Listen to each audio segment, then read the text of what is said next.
நண்பர்களே, இப்போ அடுத்து வந்து பார்த்தீங்கன்னா, நம்மளுடைய 8 ஃபெட்டு பிரிட்ஜ்டு போர்டு. ஒரு JBL இந்த வண்டி செட்டுக்கு, பஸ்ஸு செட்டு செய்கிறவங்களுக்கு ஒரு தரமாக ஒரு ப்ராடக்ட் வந்து நம்ம செய்து கொடுக்கணும்னு ரொம்ப நாள் ஒரு ஆசை. அதுக்கு முன்னாடி இப்போ வந்து ட்ரிப்ளெக்ஸ் 3 கொடுத்தேன். அதை எல்லாரும் பயன்படுத்தியிருப்பீங்க. இந்த மாதிரி பஸ் ஆடியோ செய்கிறவங்களுக்கு நம்ம வந்து போர்டு மேக் பண்ணி கஸ்டமேடு கொடுத்துட்ருக்கோம். பண்ணுறவங்களுக்கு நம்மளால் எந்த அளவுக்கு ஹெல்ப் பண்ண முடியுமோ அதை பண்ணி கொடுத்துட்டு தான் இருக்கோம். மோஸ்ட்லி இந்த ப்ராடக்ட்டை பொறுத்தளவுக்கு வேலை நிறையா இருக்கும். அதனால் வந்து பார்த்திங்கன்னா அதுக்கேற்ற மாதிரி நீங்கள் டைம் எடுத்து வாங்கிக்கிங்க. ஏன்னா இந்த அளவுக்கு ஒரு ஃபினிஷிங்காக நம்ம வந்து பண்ணணும்னா, ஒரு வேலையை பண்ணணும்னா அதுக்கான டைம் ஆகும். இப்போ இது ஒரு 8 ஃபெட்டு பிரிட்ஜடு. இது வந்து பார்த்திங்கன்னா STK மாடல் தான். நான் வந்து இதை ஒரு மாடலாக க்ரியேட் பண்ணியிருக்கேன். இப்போ நம்மளோட TSK அந்த பார்த்திங்கன்னா கம்பெனிக்கு நம்ம வந்து பார்த்திங்கன்னா என்ன ஒரு மாடல் க்ரியேட் பண்ணலாம் அப்படின்னு சொல்லிட்டு யோசித்தேன். இங்கே பாருங்கள், TSK 3121 மாடல் நம்பரே வந்து பார்த்திங்கன்னா TSK 3111. இதுதான் மாடலு. இது வந்து பார்த்திங்கன்னா நீங்கள் என்ன வோல்டேஜ் என்ன ஆம்பியர் பயன்படுத்தணும், இங்கே டிரான்ஸ்ஃபார்மர் யூஸிங் டிரான்ஸ்ஃபார்மர் என்ன பயன்படுத்தணும், அது எவ்வளோ வோல்டேஜ் வரைக்கும் நம்ம கொடுத்துக்கலாம் அப்படின்றதையும் மென்ஷன் பண்ணியிருக்கேன் வீட்டு செட்டுக்கு பயன்படுத்தும் போது. ரெண்டாவது இங்கே சபூஃபர் அவுட்புட் இந்த இடத்தாண்ட பார்த்தீங்கன்னா 8 ohmsனு போட்டிருக்கேன். நீங்கள் 8 ohms போடும்போது ஒரு நல்ல ஒரு பஞ்ச் குவாலிட்டி ஸ்மூத்தாக இருக்கும். 4 ohms போடும்போது ரொம்ப பார்த்தீங்கன்னா மண்டையில் ஆணி அடித்த மாதிரி சும்மா மட்டார்னு விழுகும். இதுதான் இதனுடைய இது. ஆனால் அந்த நீங்கள் 4 ohms லோட் பண்ணுற அளவுக்கு ஹீட் சிங்கோட தரங்கள் மாற்றணும். இப்போ இதில் வந்து பார்த்தீங்கன்னா நீங்கள் 8 ohmஸும் போட்டுக்கலாம், 4 ohmஸும் போட்டுக்கலாம். அந்தளவுக்கு திக்கான ஒரு அலுமினியம் தான் கொடுத்துருக்கோம். ஒரு இதை வந்து பார்த்திங்கன்னா இப்படி ஃப்ளாட் டைப்லேயும் ஃபிட் பண்ணலாம், இப்படி ஸ்டாண்டிங் டைப்லேயும் ஃபிட் பண்ணலாம் இந்த போர்டை. அந்த மாதிரி தான் நான் மேக் பண்ணியிருக்கேன். ஒரு உதாரணத்துக்கு காமிக்கிறேன். இது இப்போ ட்ராவல்ஸ் ஆம்புக்கெலாம் பண்ணும்போது என்ன பார்த்தீங்கன்னா மோஸ்ட்லி அவங்களோட பிளேஸ்மெண்ட் பார்த்திங்கன்னா இந்த ஒரு பஸ் ஆடியோவுக்காக ஒரு கஸ்டமேட் ஒன்று செஞ்சு வச்சுருக்கேன். இன்றைக்கி இது அந்த கஸ்டமருக்கு கொடுக்கணும், டெலிவரி கொடுக்கணும்.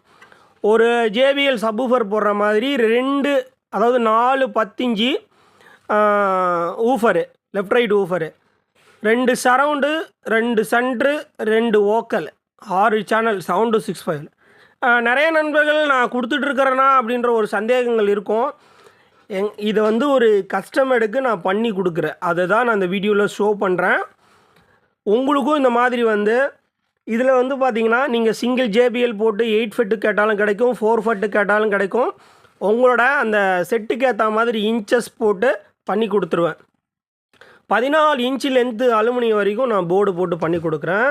இப்போ இந்த 8 ஃபெட்டு போடு போது 14 இன்ச்சு, இது 2 போர்டு வச்சோம்னா 14 இன்ச்சு போயிடும். ஒரு போர்டு வந்து பார்த்திங்கன்னா 7 இன்ச்சு லென்த்து, 14 இன்ச்சு கிட்ட போயிடும். இப்போ இது வந்து பார்த்திங்கன்னா இந்த போர்டில் என்ன ஒரு ஸ்பெசிஃபிக் பண்ணியிருக்கேன்னு பார்த்தீங்கன்னா இந்த ஸ்பீக்கர் கனெக்ஷனு, வோல்டேஜு எல்லாமே வந்து பார்த்திங்கன்னா அண்டு கஸ்டமருக்கு ஈஸியாக முடிகிற மாதிரி பண்ணியிருக்கேன். அது மாதிரி புரியாத வேலை பழகணும்னு நினைக்கிறவங்களுக்கும் இது பண்ணியிருக்கேன். வேலை பழகிறவங்க இது என்ன கனெக்ஷனு, இது என்ன நம்மளுக்கு தெரியவே மாட்டேங்குது அப்படின்றத வந்து ஒரு தெளிவிடமாக இங்கே பாருங்கள், ஸ்பீக்கரோட ப்ளஸ் எது மைனஸ் எது. இப்போ பிரிட்ஜ்டு மோனால ப்ளஸ் எது மைனஸ் எதுன்னு தெரியாது. அப்போ இங்கே வந்து பார்த்திங்கன்னா கரெக்டாக ஸ்பீக்கரோட ப்ளஸ் மைனஸ் கொடுத்துருக்கேன். இங்கே பார்த்திங்கன்னா சப்வூஃபர் அண்டு ஸ்பீக்கர் அவுட்புட் அப்படின்னு சொல்லி தெளிவாக கொடுத்துருக்கேன். இங்கே பாருங்கள் மோனோ அண்டு ஸ்டீரியோ. இப்போ இதை அப்படியே 2 பாகமாக பிரிக்கலாம். அது எப்படின்றத உங்களுக்கு நான் சொல்கிறேன். மோனோ அண்டு ஸ்டீரியோன்னா இப்போ நீங்கள் அதை எப்படி நீங்கள் கனெக்டிங் பிரிக்கிறது அப்படின்றத சொல்கிறேன். இங்கே வந்து சப்ளை கொடுத்துருக்கேன், சரிங்களா. V+ ground and V-. இங்கே பார்த்தீங்கன்னா இங்கே ஒரு கிரவுண்டு கொடுத்துருக்கேன். இப்போ இதை ஸ்டீரியோவாக பண்ணி நீங்கள் ஒரு பாடல்கள் கேட்கணும், ஒரு ஸ்டீரியோ ஆம்ப்பு, ஒரு டவர்ஸ் யூஸ் பண்ணுறேன், அதுக்கு வந்து நான் ஆம்ப் ரெடி பண்ணணுன்னு கேட்டிங்கன்னா ஒவ்வொரு ஸ்பீக்கரோட ப்ளஸ், இது ஒரு ஸ்பீக்கரோட ப்ளஸ் ஒன்று, இதோட ஸ்பீக்கரில் 2 வயரை கொடுத்துடணும். 2 ஸ்பீக்கரோட கிரவுண்டு இங்கே ஒன்று, லெஃப்ட்டில் ஒன்று, ரைட்டில் ஒன்று. இப்போ இந்த பின்னுக்கு வந்து பார்த்திங்கன்னா இந்த பின்னு ஸ்பீக்கர் லைன் எடுத்துக்கணும், இந்த பின்னுக்கு பார்த்திங்கன்னா இந்த பின் எடுத்துக்கணும். கிரவுண்டு காமனாக நீங்கள் இங்கேருந்து ஸ்பீக்கருக்கு எடுத்துக்கணும். அதுக்கான கனெக்டிவிட்டி பின்னு தான் இந்த கிரவுண்டு பின். ஓகேங்களா? இப்போ இங்கே ஸ்டீரியோ அண்ட் மோனோ கொடுத்துருக்கேன். இப்போ நான் மோனோ பண்ணி தான் கொடுக்குறேன். நீங்கள் ஸ்டீரியோ பண்ணிக்கணும்னா இந்த இடத்தாண்ட கட் பண்ணி விட்டுட்டு இந்த V2 இன்புட், அதாவது இன்புட்டு 2ன்னு சொல்லியிருக்கு பாருங்கள். இந்த பாருங்கள் ஓரமாக போட்டிருப்பேன். Input 1 input 2. மோனோ பண்ணியிருக்கும்போது இன்புட் 1ல் கொடுக்கணும். மோனோ ஸ்டீரியோ ஆக்கிட்ட பிறகு இன்புட் 2ல் வந்து பார்த்திங்கன்னா ஒரு கிரவுண்ட் இந்த இடத்தாண்ட ஷார்ட் பண்ணி கொடுப்பேன். அந்த ஷார்ட்டை எடுத்துடணும். எடுத்துட்டு நீங்கள் அப்படியே வந்து பார்த்திங்கன்னா ஸ்டீரியோவை பயன்படுத்திக்கலாம். சில பேர் வந்து இந்த பிரிட்ஜ் பப்பர் அப்படின்ற ஒரு சர்க்யூட் மேலே ஹாவியாக இருக்காங்க. இந்த பிரிட்ஜ் பப்பர் சர்க்யூட் வந்து அது ஒரு க்ரியேட்டிவிட்டியான ஒரு சர்க்யூட்டு தான். அந்த சர்க்யூட் வந்து நல்ல ஒரு குவாலிட்டி இருக்கும் தான். பட் ஆனால் ஒரு சில நண்பர்கள் லைக் பண்ணுவாங்க, ஒரு சில நண்பர்கள் லைக் பண்ண மாட்டாங்க. இப்போ அப்படி இருக்கும்போது நம்ம பேசிக் போர்டு தான் நம்ம பண்ணி கொடுக்க முடியும். அப்போ அந்த இடத்தாண்ட வந்து பார்த்திங்கன்னா இப்போ பிரிட்ஜ் பப்பராக நம்ம கொடுக்கும்போது அந்த இடத்தாண்ட பார்த்திங்கன்னா ஒரு சிலவங்க லைக் பண்ணுவாங்க. எனக்கு பிரிட்ஜ் அதனோட வேகம் அதிகமாக இருக்கும், அதனோட கெயின்ஃபுல் வந்து அதிகமாகும். ஒரு ஆடியோவை கெயினாக கேட்குறது ஒரு சில பேருக்கு பிடிக்கும், சிலவங்க மைல்டாக கேட்குறது பிடிக்கும். அப்படின்னும்போது வந்து 195% பார்த்திங்கன்னா கமர்ஷியல் இந்த பார்த்திங்கன்னா இருக்கக்கூடிய பிரிட்ஜெடு தான் விரும்புவாங்க. நான் அதை உங்களுக்கு புரியும்படி சொல்கிறேன். அந்த ஆம்பபோட பிரிட்ஜே பண்ண முடியாத ஒரு ஸ்டேஜி அப்படி இருக்கும்போது தான் பிரிட்ஜ் பப்பர் வந்து லெஃப்ட் ரைட்டுக்கு வந்து பண்ணுவாங்க. அதில் வந்து கொஞ்சம் கெயின்ஃபுல்லாக தான் இருக்கும். அது காரணம் என்ன கேட்டிங்கன்னா அந்த ஒரு ஐசியில் கெயின் ஸ்டேஜ் இருக்குது, ப்ளஸ் பிரிட்ஜாகவும் ஒர்க்காது. அதனால் உங்களுக்கு அது கொஞ்சம் அவுட்புட் அதிகமாக இருக்கிற மாதிரி தான் இருக்கும். பட் நீங்கள் இந்த பிரிட்ஜ் பப்பரும் பயன்படுத்துகிற மாதிரினா இந்த ஷார்ட்டை எடுத்து விட்டுட்டு இங்கே ஒரு இன்புட்டு இங்கே ஒரு இன்புட்டு இதுலேயுமே கிளியராக மென்ஷன் பண்ணியிருப்பேன் பாருங்கள். இது இன்புட்டு, இது கிரவுண்டு. ஓகேங்களா? அதே மாதிரி இது வந்து கிரவுண்டு இன்புட் தெளிவாகவே மென்ஷன் பண்ணியிருப்பேன். பிரிட்ஜ் பப்பர் யூஸ் பண்ணும்போது இந்த கிரவுண்டை எடுத்துகிட்டு 2 பக்கம் இன்புட் கொடுத்துட்டு இங்கே அவுட்புட் எடுத்துக்கேன். காமனாக யூஸ் பண்ணும்போது மோனோவில். ஸ்டீரியோ பண்ணுறீங்கன்னா மட்டும் இதை கட் பண்ணி விட்டுட்டு கிரவுண்ட் 2 ஸ்பீக்கருக்கும் இதை எடுத்துக்கணும். ப்ளஸ் இது ஒரு லைன், இது ஒரு லைன், லெஃப்ட்டு ரைட் யூஸ் பண்ணிக்கலாம். இது ஸ்டீரியோவாகவும் பயன்படுத்துகிற மாதிரி ரெடி பண்ணியிருக்கோம். இதில் வந்து பார்த்திங்கன்னா இப்போ இந்த மாடல் இப்படி போர்டு போடுறவங்க வந்து இந்த வோல்டேஜை பேரல் பண்ணுவாங்க, ஒவ்வொரு வயர் அடிப்பாங்க.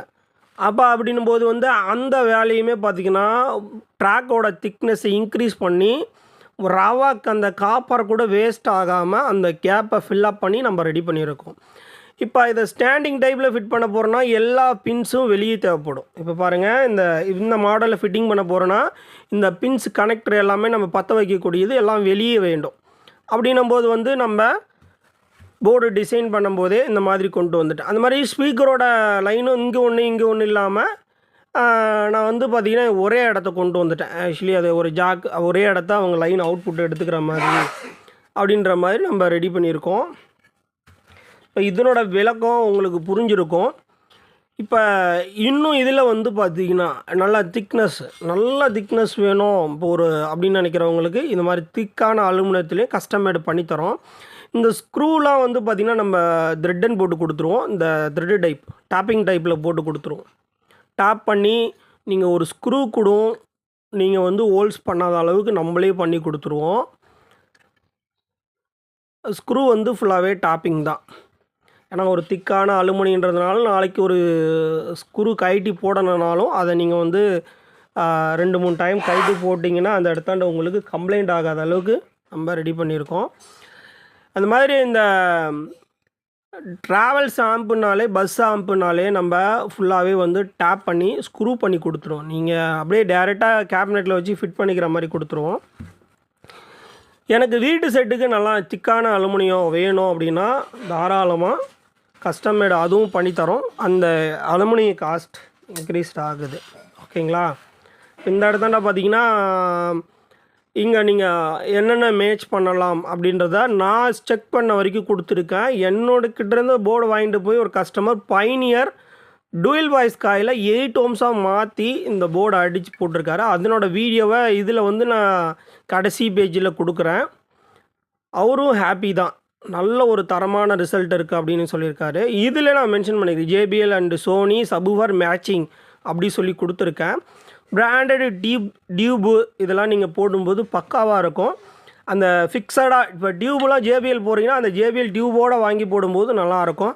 அது மாதிரி நீங்கள் பஞ்ச் பாக்ஸில் போடும்போதும் அது ஒரு நல்ல ஒரு குவாலிட்டியாக தான் இருக்கும் அப்படின்றத நான் தெரிவிச்சிட்றேன்.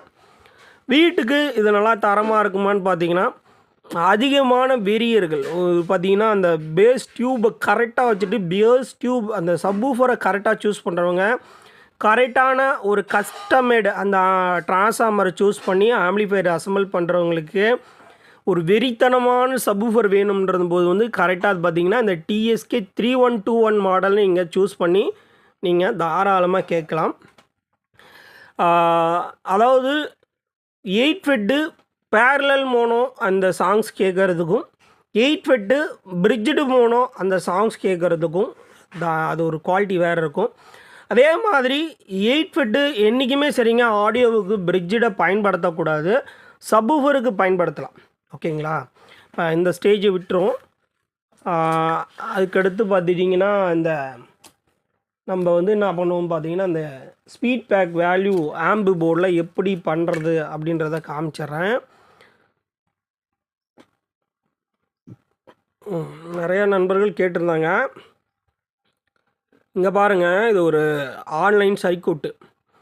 பொதுவாகவே ஒரு பவர் ஆம்ப்ளிஃபையர் அது டிரான்சிஸ்டர் ஆம்ப்ளிஃபையர்னு எடுத்துட்டிங்கன்னா அது பாருங்கள் ஃபியூசிபிள் ரெசிஸ்டன்ஸ், இது ஃபியூசிபிள்னு சொல்லுவாங்க. இந்த ஃபியூசிபிள் ரெசிஸ்டன்ஸ்லேருந்து கீழே வந்து ஒரு ரெசிஸ்டன்ஸ் கீழே வரும் ஸ்பீட் பேக். இது நான் போர்டில் லைவாகவே காமிக்கிறேன். இப்போ இங்கே ஒரு வேல்யூ பார்த்துக்குங்க, இங்கே 33K போட்டிருக்காங்களா. இப்போ இங்கேருந்து பார்த்துட்டிங்கன்னா ஒரு ரெசிஸ்டன்ஸ் கீழே வந்து ஓம்ஸ் ரேட்டிங்கில், இப்போ நம்ம தமிழ்நாட்டில் எல்லாருமே ஓம்ஸ் ரேட்டிங்கில் தான் யூஸ் பண்ணியிருக்காங்க. ஆனால் இந்த சர்க்யூட்டுக்கு வந்து பார்த்திங்கன்னா 1K8 இது 1 போட்டுருது. ஆனால் 1K8ன்னு சொல்லுவாங்க. கீழே அங்கே கெப்பாசிட்டர் வந்து கிரவுண்ட் ஆகிருக்கும். இப்போ ஆடியோ இன்புட்டுன்னு இருக்கிற இடத்த பாருங்கள். இங்கே ஆடியோ பார்த்திங்கன்னா இதான் இன்புட்டு, இங்கே ஒரு கெப்பாசிட்டர் போட்டிருக்கோம், இங்கே ஆடியோ இங்கே ஒரு ரெசிஸ்டன்ஸ் போட்டிருக்கோம். இப்போ இந்த இடத்தாண்ட பாருங்கள், ஒரு நிமிஷம் இருங்க. இந்த இடத்தாண்ட பார்த்தீங்கன்னா ஒரு 33K ஒரு PF போட்டிருக்காங்க பாருங்கள், 68K PF இது கிரவுண்ட் பண்ணியிருக்காங்க. இப்போ இதில் என்னான்னு கேட்டிங்கன்னா இங்கே என்ன வேல்யூ சூஸ் பண்ணிக்கிறவங்களோ இங்கே கிரவுண்ட் ஆகிருக்கிறதோ அதே வேல்யூவாக இருந்தால் நல்ல ஒரு குவாலிட்டியான ஒரு ஆடியோ இருக்கும். அதே மாதிரி இந்த இடத்தாண்ட நீங்கள் வேல்யூ குறைக்க ஆம்ப்ளிஃபையரில் ட்ரிபிள் ஏறும், பேஸு அந்த வாட்டேஜ் வந்து உங்களுக்கு வந்து சவுண்டு இன்க்ரீஸடாக தெரியும். ஆனால் அந்த இடத்தாண்ட உங்களுக்கு ஆடியோவோட குவாலிட்டினஸ் சேஞ்ச் ஆகிட்டே போகும். ஒரு குறிப்பிட்ட அளவுக்கு மட்டும் ஃபிக்ஸடாக இருக்கிற வேல்யூவில் நீங்கள் குறைக்க செய்யலாமோ செய்கிறிய, அதே மாதிரி நீங்கள் அதிகரிக்க செய்கிறது வந்து அந்த இடத்தாண்ட பார்த்தீங்கன்னா நீங்கள் உங்களோட பயாஸ் வோல்ட்டுக்கு தகுந்த மாதிரி ஆல்ட்ரு பண்ணும். அது வந்து அது ரொம்ப போக வேண்டாம். இப்போ ஆடியோவை நீங்கள் சேஞ்ச் ஒர்க் பண்ணணும் போது ட்ரிப்பில் அதிகமாக இருக்குது, ஒரு பவர் ஆம்பில் சல்லுன்னு இருக்கணும் போது வந்து இந்த ஸ்பீட் பேக் வேல்யூ. இப்போ இந்த பவர் ஆம்பில் உங்களுக்கு காமிக்கிறேன் பாருங்கள். ஒரு உதாரணத்துக்கு இங்கேயே காமிக்கிறேன் பாருங்கள். இது வந்து பார்த்திங்கன்னா ஸ்பீக்கரோட அவுட்புட்டு. இந்த ஸ்பீக்கரோட அவுட்புட்டிலேருந்து பாருங்கள் இந்த ஓரமாக ஒரு ரெசிஸ்டன்ஸ், இந்த இடம் பாருங்கள், இங்கே ஒரு பாயிண்ட்டு போகுதுங்களா, அதுக்கடுத்து இங்கே ஒரு ரெசிஸ்டன்ஸ் இப்படி போகுது, ஒரு கெப்பாசிட்டர் போட்டு, இது வந்து ஸ்பீட் பேக் வேல்யூ. இப்போ ஆடியோ இன்புட்டு சிக்னல்கிட்ட பாருங்கள், இது வந்து இங்கே ஒன்று கிரவுண்ட் ஆகிருக்கு. ஓகேங்களா? இங்கே பாருங்கள், இது வந்து 22K இந்த இடம் இருக்கிறது, இதான் மேலே ஸ்பீக்கர் லைன்லேருந்து கீழே வருது. அதுக்கப்புறம் பார்த்தீங்கன்னா இங்கே கிரவுண்ட் ஆகிருக்கு, இந்த ஒரு ரெசிஸ்டன்ஸ் 220 ஓம்ஸ் போட்டிருக்கு. இப்போ அந்த ஓம்ஸ் ரேட்டிங்கை இங்கே 1K வரைக்கும் நம்ம சேஞ்ச் பண்ணலாம். ஆடியோவோட சவுண்டு வந்து உங்களுக்கு குறையும், ஆனால் அதனோட வாட்டேஜ் வந்து தெளிவாக வேலை செய்யும். இப்போ இந்த இடத்தாண்ட எப்படி ஆல்ட்ரேஷன் பண்ணோம்னா, நம்மக்கிட்ட வந்து பார்த்திங்கன்னா ஒரு ஸ்பீக்கரை வச்சுருக்கிங்கன்னா அந்த ஸ்பீக்கரில் ஒரு நார்மல் USB போர்டு, சாதாரணமாக BT ED எதுவுமே போடக்கூடாது, சாதா ஒரு USB ஆடியோ எடுத்து ஒரு கண்ட்ரோல் போட்டு அந்த வால்யூம் கண்ட்ரோலை ஃபுல்லாக ஃபீக்காக வச்சுட்டு அந்த ஹோம்ஸ் ரேட்டிங்கை இங்கே சேஞ்ச் பண்ணும்போது நம்மளுக்கு குவாலிட்டி என்ன வேல்யூ குறைக்கும் போது, இப்போ அதாவது இங்கே ஒரு 220 ஓம்ஸ் போட்டிருக்காங்கன்னா இந்த 220 ஓம்ஸு வந்து நம்ம அதாவது வேல்யூ இன்க்ரீஸ் பண்ண சவுண்டு குறையும். ஒரு ஆம்ப்ளிஃபையர் வந்து ஃபுல் வால்யூமில் இருக்கும்போது தெளிவாக படிக்கணும். அப்படின்னா போது மட்டும்தான் இந்த டிரான்சிஸ்டர் அந்த சர்க்யூட்டு ஃபுல்லாக வேலை செய்யும். ரெண்டாவது வந்து பார்த்திங்கன்னா நம்ம அந்த ஒரு 200 வாட்ஸ் இருக்குன்னா அந்த 200 வாட்ஸ் நம்மளுக்கு ஃபுல்லாக கிடைக்கும். ஆனால் அது சவுண்டுக்கும் வாட்டேஜுக்கும் நிறைய வித்தியாசம் இருக்குது. நிறைய நண்பர்கள் அப்படி தான் நினச்சிக்கிறாங்க. இப்போ எங்கேயுமே பாருங்கள், இங்கே ஸ்பீக்கர் லைனாக இங்கே ஸ்பீக்கர் லைன் கொடுக்குறீங்க, இங்கே ஒரு ரெசிஸ்டன்ஸ் கீழே வருது. ஓகேங்களா? இப்போ இங்கே போட்டுட்டு திரும்ப இங்கே ஒரு ரெசிஸ்டன்ஸ் பக்கத்தில் அதே லைனில் கீழே வந்து இங்கே இது வந்து பார்த்திங்கன்னா 580 ஓம்ஸ். இப்போ இதில் இப்போ இதில் குறைச்சோம்னா நம்மளுக்கு சவுண்டு அதிகம் இருக்கும். சப்வூஃபர் வந்து 2 கண்ட்ரோல் தூக்கும் போதே நல்லா பீக்காக இருக்கும். கடைசி கண்ட்ரோலுக்கு போகிறதுக்குள்ளே பவர் ஆம்பு ஃபுல்லாக படித்து முடிச்சிடும். அப்படின்னா உங்களுக்கு எப்படி புரியும்படி சொல்லணும்னா, ஒரு வால்யூம் கண்ட்ரோலுக்கு முன்னாடி போகும்போதே ஒரு ஸ்பீடு அதிகரிக்குதுன்னா, அங்கே பார்த்தீங்கன்னா டிரான்சிஸ்டர் அதிகமாக வேலை செய்யும்போது வந்து நம்மளுக்கு வந்து அந்த இடத்தாண்ட ஆடியோ உடைய ஆரம்பிக்கும். ஒரு 40 கண்ட்ரோலுக்கு மேலே போகும்போதே கரன்னு படிக்க ஆரம்பிச்சிடும். அப்போ நான் உங்களுக்கு எந்த இடத்தாண்ட வேல்யூ இப்போ இந்த 560 ஓம்ஸ் சொல்லியிருக்கல இந்த கெப்பாசிட்டர்கிட்ட இங்கே காமிச்சிருக்கேன் இல்லைங்களா, இந்த இடத்தாண்ட நீங்கள் வேல்யூவை வந்து இன்க்ரீஸ் பண்ண சவுண்டு குறையும். அதுவும் 1Kக்கு மேலே போனாலே சவுண்டு நம்ம ஆளுங்களுக்கு பத்தாது. 1K வரைக்குமே போடலாம். ஆனால் நம்ம தமிழ்நாட்டில் இருக்கிறவங்களுக்கு பார்த்திங்கன்னா 1Kக்கு கீழே வந்தால் தான், அதாவது 220, அதுக்கடுத்து பார்த்திங்கன்னா 47, அதுக்கடுத்து 560 இந்த ஓம்ஸை சூஸ் பண்ணால் மட்டும்தான் அவங்களுக்கு ஆடியோ கேட்ட மாதிரி இருக்கும். அதுக்கு மேலே போனால் ஆடியோட குவாலிட்டி நல்லாயிருக்கும். ஆனால் எனக்கு அதிலே பார்த்திங்கன்னா ஒரு 10,000 ரூபாய்க்கான ஆடியோவை எனக்கு அந்த சாதா மொக்க ஆம்ப்ளிஃபயரில் எடுத்துணுன்னு நினைப்பாங்க. இப்போ இந்த TDA 7265 இருக்குன்னா இதை பற்றி நான் அப்புறமா உங்களுக்கு சொல்கிறேன். இங்கே இருக்குது ஸ்பீட் பேக் வேல்யூ. இது ஒவ்வொரு ஸ்டேஜாக சொல்லிக்கிட்டே வரேன். சாதாரண 2030 எடுத்துக்குங்க, உங்களுக்கு காமிக்கிறேங்க. 2030லையுமே நீங்கள் இந்த ஸ்பீட் பேக் வேல்யூ கொடுக்கலாம். இப்போ 7294 வந்து பார்த்தீங்கன்னா ஒரிஜினல் சர்க்யூட்டில் கொடுத்துருக்கிறது வந்து பார்த்தீங்கன்னா காமிக்கிறேன் பாருங்கள். ஒரு நிமிஷம் இருங்க. இது பாருங்கள், ஸ்பீக்கர் லைன்லேருந்து 22 ஓம்ஸ் இருக்கும். கீழே வந்து பார்த்தீங்கன்னா ஒரு நான் இன்வெர்ட்டிங், அதாவது ஒரு பவர் ஆம்புக்கு 2 இன்புட் இருக்குது. அந்த ஒரு இன்புட்டு தான் கிரவுண்டாக இருக்கும், அந்த கெப்பாசிட்டர் போட்டு கிரவுண்டாக இருக்கும். அதில் தான் நம்ம பிரிட்ஜ் பண்ணும்போது உள்ளே நம்மளுக்கு வந்து அந்த ஆம்ப்ளிஃபயரோட ஸ்பீக்கர் அவுட்புட் எடுத்து வந்து இங்கே கொடுக்குறோம். அதை பற்றி இன்னும் மேலே விளக்கமாக சொல்கிறேன். இப்போ இந்த இடத்தாண்ட ஓம்ஸ் ரேட்டிங்கை மாற்றும் போது இன்க்ரீஸ் அதாவது ஒரு 820 ஓம்ஸு 1K இப்போ அப்படி போகும்போது சவுண்டு குறையும். ஆனால் அந்த ஆம்ப்ளிஃபயரோட சவுண்ட் குவாலிட்டி டிஃப்ரெண்ட் சேஞ்ச் ஆகும். இது கூட நீங்கள் வேல்யூ சேஞ்ச் பண்ண ட்ரிப்பிளோட அந்த குவாலிட்டியும் சேஞ்ச் ஆகும். கெயின்ஃபுல்லாக போகும்போது ட்ரிப்பிள் அதிகமாகும். கெயினை குறைக்க அந்த இடத்துல ட்ரிப்பிளும் கட் ஆகும். இது பிடி போர்டுலுமே இந்த சம்பவம் நடக்கும். ஸ்பீட் பேக்கில் ஒரு கெயின் ஸ்டேஜ் இருக்கும் எல்லா பிடி போர்ட்லேயும். ஒரு சில பிடி போர்டில் மட்டும் ஒரு சில பிடி போர்டில் வந்து பஃபர் ஸ்டேஜ்னு கொடுத்துருப்பாங்க. அந்த பஃபர் ஸ்டேஜ் இருக்கிறதுல வந்து காமனாக இருக்கும் ட்ரிப்பிள். கெயின் ஸ்டேஜில் வரதுலேருந்து ஃபிக்ஸட் வேல்யூ போட்டு அந்த கெயின் ஸ்டேஜை வந்து கரெக்டான ட்ரிப்பிளில் நிறுத்தியிருப்பாங்க. கெயின்ஃபுல்லையும் ட்ரிப்பிள் ஏறும். அதை நம்ம நண்பர்களுக்கு சொல்கிறேன். இங்கே வந்து பார்த்தீங்கன்னா வேல்யூ வந்து உங்களுக்கு தேவையான அளவு சூஸ் பண்ணுங்கள். ஸ்பீக்கர் அதிரக்கூடாது. ஒரு வேல்யூம், ஒரு யூஎஸ்பி போர்டை போட்டு டைரக்ட் இன்புட் கொடுத்துட்டு வேல்யூம் வச்சோம்னா, ஒரு கண்ட்ரோலை 0 பண்ணோம்னா அந்த ஆம்பு சைலண்ட்டாக இருக்கணும். ஹம்மிங் இருக்கக்கூடாது, டிஸ்டார்ஷன் இருக்கக்கூடாது. இங்கே ஓம்ஸ் ரேட்டிங்கை நீங்கள் குறைக்க ஒரு 220 ஓம்ஸ் போட்டிருக்கிற பவர் ஆம்பு பாருங்கள், வேல்யூமை 0 பண்ணிட்ட பிறகுமே ஒரு மாதிரி இங்கன்னு சவுண்டு போட்டுட்ருக்கும். ஆக்சுவலி அதுதான் தவறான ஒரு விஷயம்.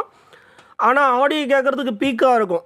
வண்டி ஆடியோவுக்கு ஓகே, வீட்டு ஆடியோவுக்கு ஆனால் அதை சூஸ் பண்ண முடியாது. சர்க்யூட்டில் டேட்டா ஷீட்டில் என்ன இருக்கோ அதை பார்த்து நம்ம ஆல்ட்ரு பண்ணலாம். அதுக்கடுத்து பார்த்தீங்கன்னா இந்த 2030 அப்படின்றது அதுலேயும் ஸ்பீட் பேக் வேல்யூ இருக்குது. இங்கே பாருங்கள், ஸ்பீக்கர் அவுட்புட்டில் இருந்து 2030க்கும் 2050க்கும் ஒரே சர்க்யூட்டு தான். ஸ்பீக்கர் அவுட்புட்டில் இருந்து பின்னாடி பார்த்திங்கன்னா 2வது பின்னுக்கு 4வது பின்னிலேருந்து 2வது பின்னுக்கு வந்து பார்த்திங்கன்னா ஒரு ரெசிஸ்டன்ஸ் இருக்கும். கீழே வந்து கிரவுண்ட் போட்டிருக்காங்க பாருங்கள், ஒரு கெப்பாசிட்டர் போட்டு கிரவுண்ட் ஆகிருக்கு. இப்போ 2030 போர்ட்ஸ்லையுமே அதான் இதுதான் பார்த்திங்கன்னா அந்த வேல்யூ. இது வந்து ஸ்பீக்கரோட அவுட்புட்டு. இங்கே பாருங்கள், ஸ்பீக்கர் லைன் இங்கே இருக்கா. இப்போ இதிலிருந்து ஒரு லைன் இந்த வாரம் பாருங்கள் 22K ஓகேங்களா. இப்போ என்ன பண்ணியிருக்குதுன்னு பார்த்தீங்கன்னா இங்கே ஒரு கெப்பாசிட்டர் போட்டு கீழே கிரவுண்ட் ஆகிருக்கு பாருங்கள். இதுதான் ஸ்பீட் பேக் வேல்யூ. இப்போ இதனோட வேல்யூ வந்து ஓம்ஸ் ரேட்டிங்காக ஒரு டேட்டா ஷீட்டில் இருக்கிறது வந்து பார்த்திங்கன்னா ஒரு 560 ஓம்ஸ். இந்த இடத்தாண்ட பார்த்தீங்கன்னா ஸ்பீட் பேக் வேல்யூ வந்து பார்த்திங்கன்னா ஒரு 22K வரைக்கும் இன்க்ரீஸ் பண்ணலாம். சிங்கிள் பவர் சப்ளையில் வேலை செய்யும்போது அதனோட வேல்யூ வேறு, அதை அடுத்த வீடியோவில் சொல்கிறேன். டூயல் சப்ளை போர்டு இது. டூயல் சப்ளையில் வந்து 12/012 ஒர்க் ஆகிறது. 22Kலேருந்து குறைக்கலாம். குறைக்க அந்த ஆடியோ குவாலிட்டி கரெக்டாக இருக்கும். ஆனால் அந்த ஐசி வந்து கம்ப்ளைண்ட்டே ஆகாது. 15K வரைக்கும் 22Kலேருந்து 15K வரைக்கும் குறைக்கலாம். ஆனால் ஆடியோ மைல்டாக தான் இருக்கும். ஆனால் அதோட குவாலிட்டி வேறு மாதிரி இருக்கும். சவுண்டு எனக்கு ஒரு 2030 வந்து ஒரு கம்மியான ஒரு ஆடியோ கேட்கும்போது அது நல்லாவே இருக்கும். ஆனால் கெயின்ஃபுல் ஏற்றி கேட்டிங்கன்னா கரகரன்னு தான் படிக்கும். வாட்டேஜுக்கு ஏற்ற மாதிரி நீங்கள் கெயின்ஃபுல் சேஞ்ச் பண்ணணும்.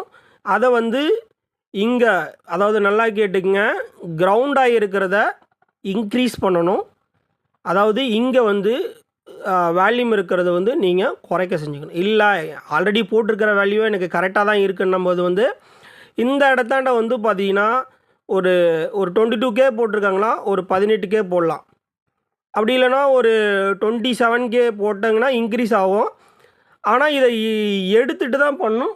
இந்த வேல்யூ செய்யும்போது வந்து பார்த்திங்கன்னா ஆம்ப்ளிஃபையரை ஆஃப் பண்ணிவிட்டு ஒவ்வொரு டைமும் செக் பண்ணும்போது ஆன் பண்ணிக்கணும்.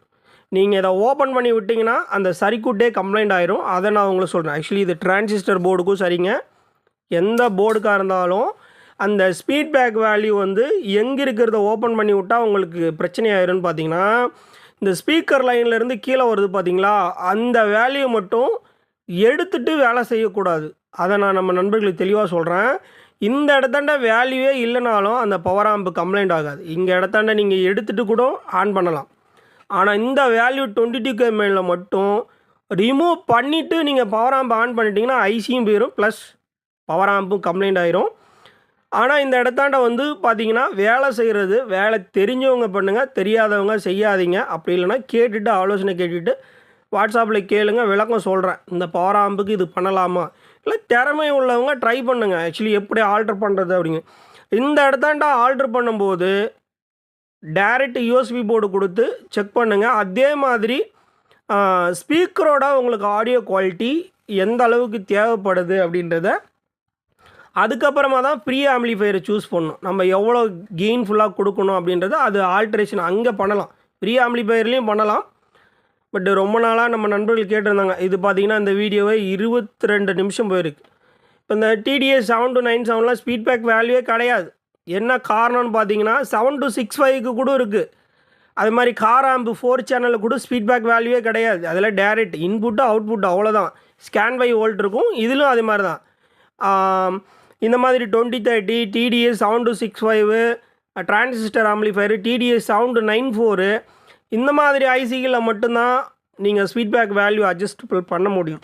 டிடிஏ 7297 டிடிஎஸ் 7379 77 அப்புறம் பார்த்துட்டிங்கன்னா இன்னும் ஒரு 2-3 ஐசி இருக்குது. 4 சேனல் கார் ஆம்புன்னு எடுத்துட்டாலே அந்த ஐசியில் ஸ்பீட் பேக் வேல்யூவே கிடையாது.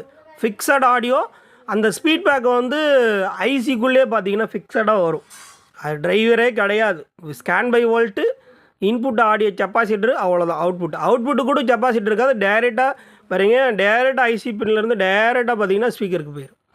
எல்லாமே இன்பில்டாகவே அந்த ஐசியோட ப்ரொடக்ஷன்லேயே கொடுத்துருவாங்க. இவ்வளோ வேலையை நம்ம செய்கிறத டிரைவரில் இங்கே அந்த ஐசியிலே முடிச்சு தள்ளிடுறாங்க.